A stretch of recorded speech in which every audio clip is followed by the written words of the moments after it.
नमस्कार दोस्तों, स्वागत है आपका हमारे चैनल पर जहां पर हम बात करते हैं किडनी की बीमारी और उससे जुड़ी सभी समस्याओं के बारे में। और आज हम इस वीडियो में बात करेंगे कि ऐसे कौन कौन से लक्षण होते हैं जिनसे कोई व्यक्ति ये समझ सकता है कि उसकी किडनी खराब होनी शुरू हो गई है। हालांकि ऐसा होता है कि किडनी खराबी के जो लक्षण होते हैं वो इतने आम होते हैं कि कोई व्यक्ति उसे जनरली पहचान नहीं पाता कि वो किडनी खराबी के लक्षण है या नॉर्मल। क्यों? क्योंकि किडनी खराबी के लक्षणों की अगर मैं बात करूं तो थकान होना या फिर कमज़ोरी आना या फिर नसों में अकड़न होना, कुछ इस तरीके के सिम्टम्स दिखाई देते हैं जिसको हम आम समझकर अनदेखा कर देते हैं। बल्कि ज़्यादातर केसेस में जो किडनी की बीमारी है वो पकड़ में नहीं आ पाती है और जब तक हम इसे समझ पाते हैं या रिपोर्ट्स के थ्रू जान पाते हैं तब तक ये अपनी एडवांस स्टेज तक पहुंच चुकी होती है। लेकिन आज इस वीडियो में हम बात करेंगे इन सभी लक्षणों के बारे में कि इन लक्षणों में हमें खास तौर पर किन चीज़ों को ध्यान देना चाहिए जिससे हम पता लगा सकते हैं कि किडनी में कहीं कोई खराबी तो नहीं आ रही।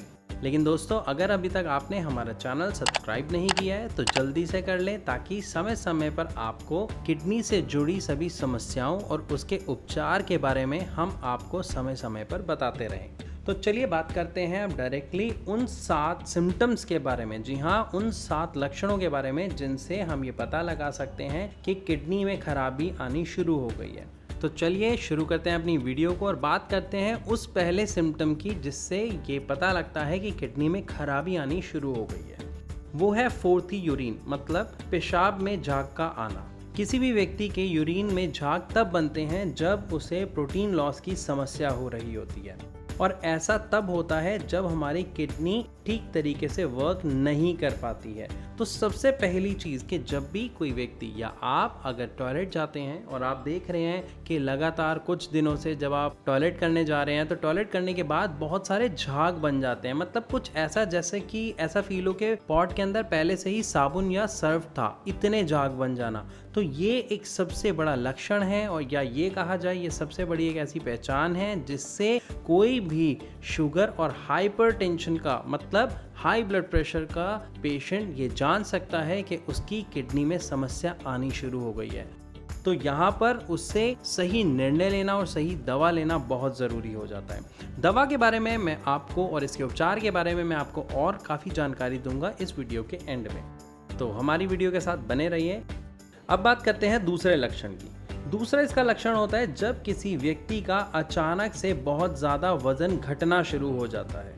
क्योंकि जब किसी व्यक्ति को प्रोटीन लॉस की समस्या होती है तो उसका वजन अचानक से गिरना स्वाभाविक है, क्योंकि हम जानते हैं प्रोटीन का काम क्या होता है, हमारी बॉडी में मसल बिल्ड करना। तो जब प्रोटीन ही हमारी बॉडी से बाहर निकल रहा है तो मसल बिल्ड नहीं हो पाएगी और वेट लॉस की समस्या का सामना करना पड़ता है। तो अगर कहा जाए कि अचानक से वजन का घटना एक किडनी प्रॉब्लम का संकेत है तो जी हाँ, ये बिल्कुल सही होगा। बात करते हैं अपने थर्ड पॉइंट के बारे में या तीसरे लक्षण के बारे में। तो तीसरा लक्षण है हाई ब्लड प्रेशर। जब किसी व्यक्ति का ब्लड प्रेशर लगातार काफ़ी समय से बढ़ा रहता है और वो उस पर ध्यान नहीं देता तो उसे किडनी की समस्या का सामना करना पड़ता है। यहाँ पर मैं आपको बता दूं कि 70 से 80% किडनी फेलियर के जो पेशेंट हैं वो सिर्फ और सिर्फ हाई ब्लड प्रेशर के कारण होते हैं। तो यदि आपका या आपके परिवार में किसी का ब्लड प्रेशर बढ़ा रहता है तो ये एक ध्यान देने वाली चीज़ है। इसे जितना जल्दी हो सके कंट्रोल करें सही मेडिसिन और सही एक्सरसाइज के द्वारा। बात करते हैं अपने चौथे पॉइंट की। तो चौथे पॉइंट में आता है कि स्किन के ऊपर रैशेस हो जाते हैं, लाल लाल रंग के छोटे छोटे निशान या धब्बे पड़ जाते हैं जिसमें खुजली होती है। असल में क्या होता है कि जब हमारी किडनी ठीक तरीके से हमारी बॉडी से वेस्ट नहीं निकाल पाती है जो कि उसका काम होता है, तो हमारी बॉडी में ब्लड के साथ हमारे टॉक्सिन्स मिक्स होना शुरू हो जाते हैं और ये टॉक्सिन्स हमारी स्किन में इचिंग, मतलब खुजली या अन्य समस्याओं को जन्म देते हैं। बढ़ते हैं अपने पांचवें लक्षण की तरफ जो है मसल क्रैम्प, मतलब नसों में अकड़न होना या कहते हैं ना नस पे नस चढ़ जाना। असल में ये होता क्यों है? देखिए, किडनी का काम होता है हमारी बॉडी में से टॉक्सिन्स को निकालना और हमारे ब्लड को प्यूरिफाई करना। इसके साथ साथ भी उसके कुछ और काम होते हैं, लेकिन जब किसी व्यक्ति की किडनी ठीक से काम नहीं कर पा रही होती है तो ब्लड पूरी तरीके से प्यूरिफाई नहीं हो पाता है और साथ ही हमारा प्रोटीन लॉस भी हो रहा होता है। और प्रोटीन से क्या बनती है? हमारी मसल। तो जब हमारी बॉडी में प्रोटीन लॉस हो रहा है, प्रोटीन रुक ही नहीं पा रहा है, तो हमारी मसल्स क्या होंगी? कमज़ोर पड़ जाएंगी और वो कमज़ोर पड़ने के कारण वो अकड़ जाती हैं। इसीलिए मसल क्रैम्प बार बार होना या लगातार होना भी किडनी फेलियर का एक लक्षण होता है। बात करते हैं अपने छठे लक्षण के बारे में। तो छठे लक्षण में आता है कि आपकी भूख का खो जाना है, मतलब आपको भूख कम लगना या फिर जी मचलाना, खाने का मन ना करना। ये भी किडनी खराबी का ही एक साइन होता है। इसके साथ साथ ये भी देखा जाता है कि कुछ लोगों को अपनी सांसों में या अपनी मुंह से खुद को बदबू आनी शुरू हो जाती है। ऐसा इसलिए हो रहा होता है क्योंकि किडनी जब ठीक से काम नहीं कर पा रही तो बॉडी में क्रिएटिनिन, यूरिया, पोटेशियम जैसे वेस्ट मटेरियल इकट्ठे होने शुरू हो जाते हैं और जब यूरिया का लेवल बढ़ जाता है तो ज़्यादातर लोगों को अपनी सांस में या अपने मुंह में स्मेल बहुत ज़्यादा महसूस होती है। तो अगर आपको ऐसा कोई सिम्टम दिखाई दे तो इसको हल्के में ना लें, इसको नज़रअंदाज बिल्कुल ना करें। बढ़ते हैं अपने सातवें लक्षण की तरफ और वो है एनीमिया, मतलब खून की कमी होना।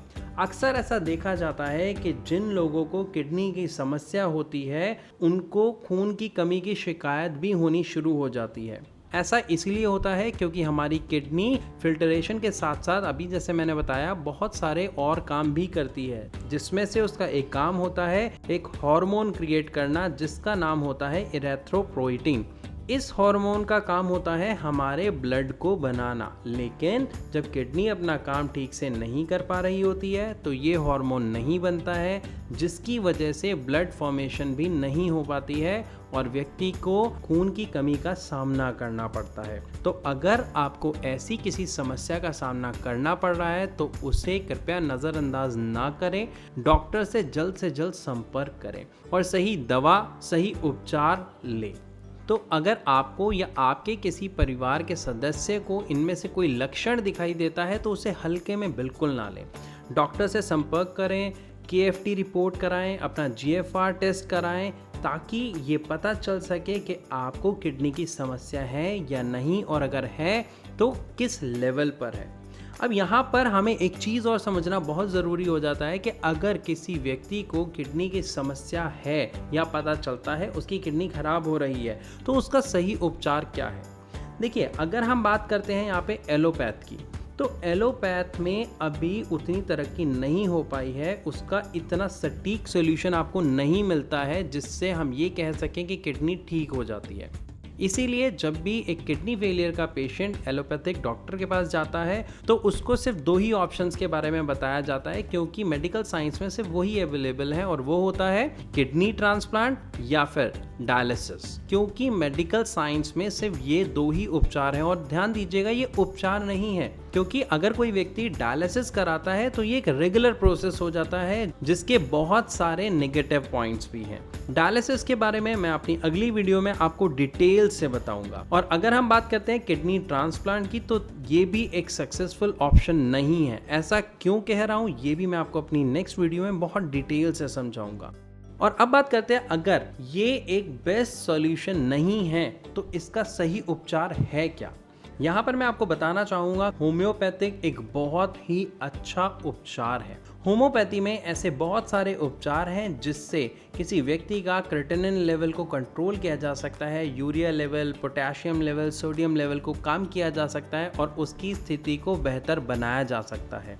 और अगर आप एक सही होम्योपैथी ढूंढ रहे हैं तो यहाँ पे मैं आपको बताना चाहूँगा कि भारत होम्योपैथी एक ऐसी जगह है जहाँ पर हमने बहुत सारे किडनी मरीजों की स्थिति में बहुत सा सुधार किया है। अगर आप या आपका कोई परिवार का सदस्य हमसे कोई क्वेश्चन पूछना चाहता है या अपनी समस्या का समाधान चाहता है तो नीचे दिए गए नंबर्स पर आप डायरेक्टली हमारे डॉक्टर्स से बात कर सकते हैं, उनसे राय ले सकते हैं और अपनी समस्या का सही समाधान भी ले सकते हैं। तो मैं आशा करता हूँ इस वीडियो में आपको अच्छे से समझ आया कि वो कौन से वार्निंग साइंस हैं, वो कौन से लक्षण हैं जिनको हमें ध्यान रखना है ताकि हम अपनी किडनी को स्वस्थ रख सकें, समय रहते अपनी किडनी को बचा सकें और एक सुखी और सही जीवन जी सकें। मैं आशा करता हूँ ये वीडियो आपको पसंद आई होगी। अगर हाँ तो इसको लाइक, सब्सक्राइब और शेयर ज़रूर करें। मैं विदा लेना चाहूँगा आपसे इस वीडियो में और मिलूँगा अपनी अगली वीडियो में। तब तक के लिए नमस्कार।